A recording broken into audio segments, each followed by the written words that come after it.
Hello friend, Nabanita কিচেনে তোমাদের স্বাগত।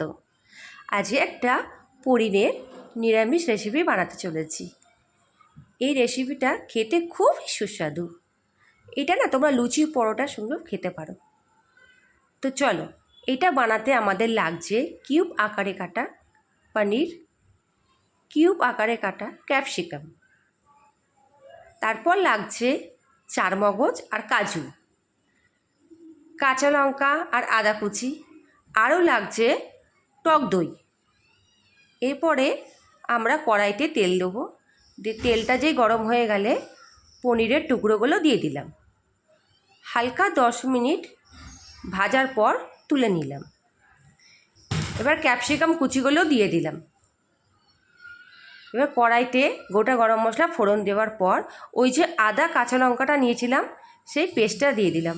এখানে কিন্তু তোমরা 3টে বড় বড় টমেটোও দিতে পারো, ঠিক আছে? তো এরপর ভালো করে নেড়ে নিলাম। নেড়ে নেবার পর এখানে আমি নুন দিলাম। আর এখানে আমি না বিট নুনটা দিতে ভুলে গেছিলাম, পরে দিয়েছি, তোমরা এখানে বিট নুনটা দিও। এরপরে জিরে গুঁড়ো, ধনের গুঁড়ো আর কাশ্মীরি মির্চা দিয়ে ভালো করে নেড়ে নিতে হবে। যখন দেখবে তেলটা ছেড়ে এসছে, তারপর এতে দেবে ওই কাজু, চারমগজ আর টক দইটা, সেটা পেস্ট করে সেটা আমি দিয়ে দিলাম। এরপরে দেখো আমার কাছে তো টমেটো ছিল না, তো আমি টমেটো কেচাপটা দিয়েছিলাম। এটাও দিতে পারো তোমরা। তো যাক, এটা ভালো করে নেড়ে নিলাম 10 মিনিট মতো। এবারে দেখো মশলা দেওয়া জলটাও আমি দিয়ে দিলাম।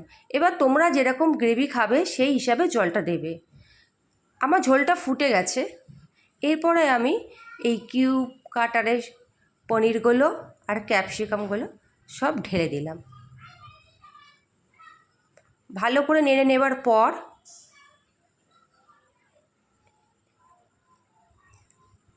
এবারে এই যে কাসুরি মেথি, এটাকে হাতে ক্রাশ করে নিয়ে দিয়ে দেবো। আর গরম মশলার গুঁড়ো একটু ছড়িয়ে দেবো যাতে স্মেলটা ভালো আসে। দেখো আমাদের ক্যাপসিকাম পনির কমপ্লিট।